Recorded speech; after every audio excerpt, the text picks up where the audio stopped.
And I just very, very briefly, let's talk about Lucy Connolly, because she's now we're hearing news that she's going to be being spoken to the Americans tomorrow on the free speech issues in the United Kingdom. This could be quite a diplomatic embarrassment for Keir Starmer.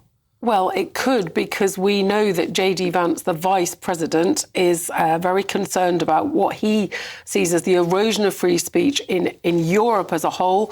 I was at the Munich Security Conference where his comments went down very, very badly. He was talking about buffer zones in Scotland particularly.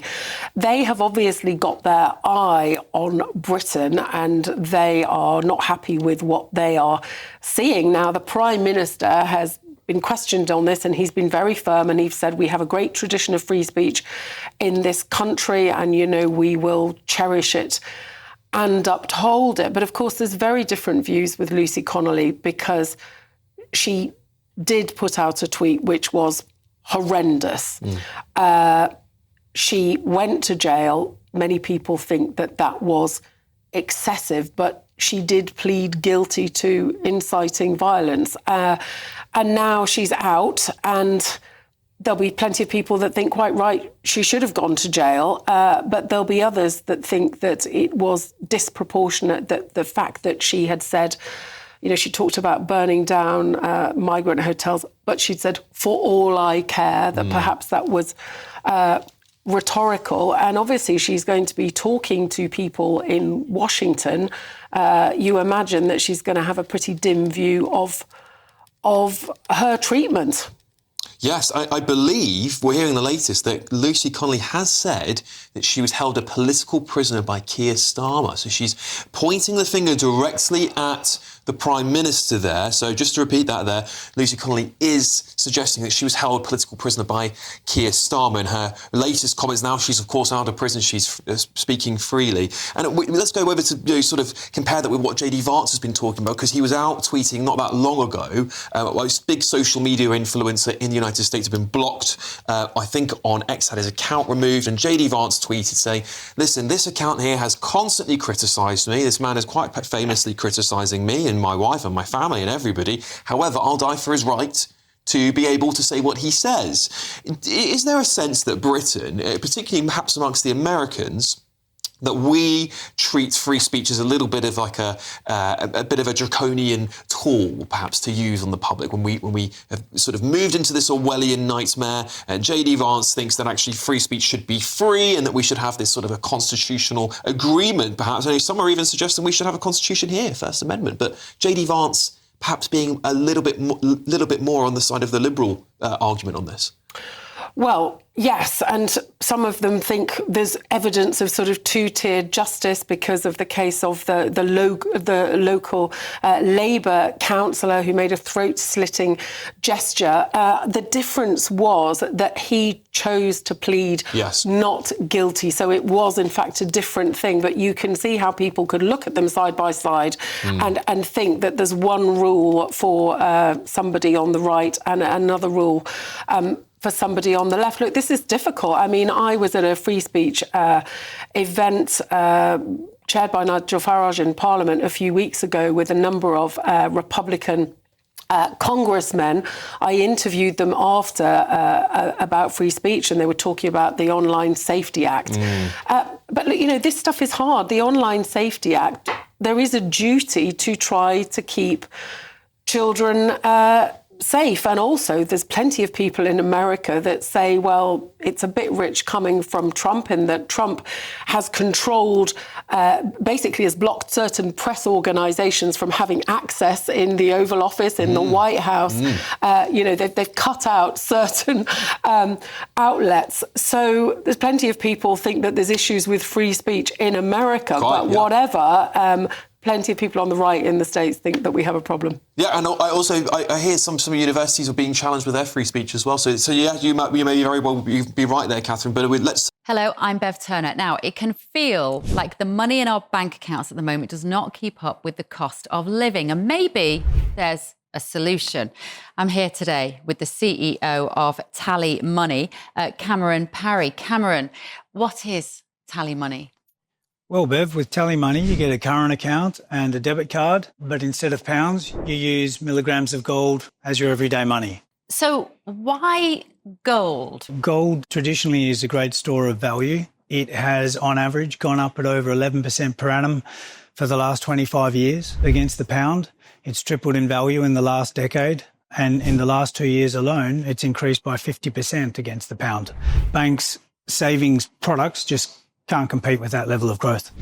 But this isn't just about gold. This is about a currency that you guys have created at TallyMoney. Explain it to me as though I'm an idiot. So, look, people need to be able to hold their earnings and build their savings in a money that retains its value and remains in their legal control and remains theirs to access, away from government control. Great. You had me at not exposed to government control. You should feel safe and happy with your money. You should have peace of mind the more money you see in your bank balance, and that's the type of thing we're trying to deliver and give people choice in the type of money they get to use every day.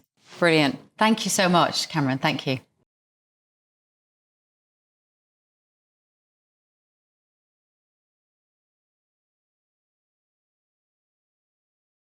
Get more reaction on this latest statement from Lucy Connolly, speaking to the Telegraph. She said, "I was Starmer's political prisoner." I'm going to be joined now by former Labour Minister Bill Rammell. Bill, bear with me just a second. So we've got a lot more coming up here, of course. Bill, here we are. We've got Bill now. Thank you, Bill. This statement here from Lucy Connolly saying that she is a political prisoner by Sir Keir Starmer, the Prime Minister. It's quite a politically charged statement there. Do you think there's any credence to that? No, it's utterly untrue. I mean, firstly, there is rightly a separation of power between the courts and the government, and this was a court decision. It was incitement to violence by Lucy Connolly. She pleaded guilty to the most serious offence.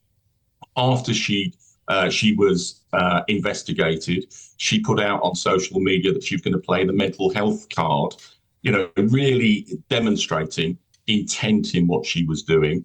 She refused, and I've read the transcript of the appeal that she undertook. She refused to undertake what's called a Newton hearing because she didn't believe she would be a credible witness. And at the end of the appeal court, the judges in their conclusions said her testimony was incredible. That's what judges say when they believe someone is lying. She most certainly was not a political prisoner. She was rightly dealt with by the courts because of deliberate incitement to violence. OK, Bill, I just want to pick you up on this separation of powers thing, because this has been something that has been debated about a lot on the internet now. And many people pointing to Keir Starmer's statements during and after the riots, and he was using language like the far right when it came to some of the rioting, some of the protesting, and many people then pointing to say, well, he made a political statement about the courts being open in the same breath. So is this separation of powers as clear and separate as it should be, or do we really need to have a look and say, actually, the Prime Minister shouldn't be making statements about the way the courts are run while he's in political office? Prime Ministers down the ages have made statements about the operation of the court system and the need for punishment. But it is absolutely explicit in statute and law that judges, juries make decisions about whether or not people are guilty of particular offences and the sentences that are handed out. The alternative view, and when I was in government, there were many judicial decisions that I was really concerned about and the government was concerned about, but we couldn't intervene and change them. But the alternative view that, the government is controlling the courts, that would require independently appointed judges and juries to be in some kind of conspiracy with the government, and that's just a nonsense. Yeah, Bill, let's go on to, because we talk about two-tier in this quite a lot. That's another word that's used quite often. And I guess the way in which that's phrased here is around Lucy Connolly's circumstances leading up to her case and of course, many other things that followed that, but including her appeal, her right to appeal denied, her bail denied. When we compare that, then this is what people are doing. They're comparing it to the Ricky Jones case, and many of those things were approved for him. People are saying that actually that's a result of two-tier. What do you make of those comments? Well, the Ricky Jones case, let me be clear, I thought that what Ricky Jones said at a demonstration was utterly abhorrent and unacceptable. But the reality is, his case is different, and your commentator has just made this point. Lucy Connolly pleaded guilty to the offence of incitement. Ricky Jones pleaded not guilty. He took the case through the courts and he was acquitted. And he was actually acquitted by the jury with just half an hour's deliberation. Now, anyone who knows anything about the courts and the judicial processes knows that if a jury acquits within 30 minutes, in their view, and they are the ones who are charged with making these judgments, in their view, it's an open and shut case.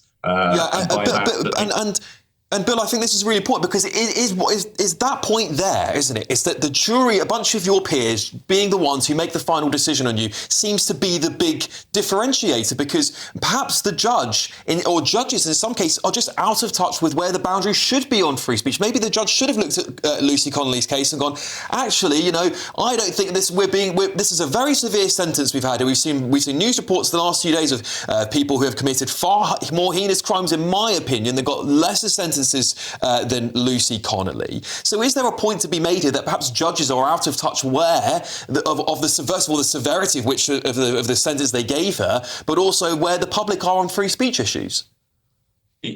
Judges don't make this decision on their own. There are sentencing guidelines covering every category of offence. And if you look at the sentencing guidelines, for someone who pleads guilty to the most serious incitement to violence, then the level of sentence that Lucy Connolly got was absolutely in line with those guidelines. Judges aren't acting capriciously. And I'm sorry, I'm not going to say that there aren't occasionally cases where judges get it wrong, and those are almost always then overturned on appeal, and judges are rightly criticised for that. But in the context of the Lucy Connolly case, given she pleaded guilty, given she was explicit in her incitement to violence, then the level of sentence was absolutely in line with the sentencing guidelines.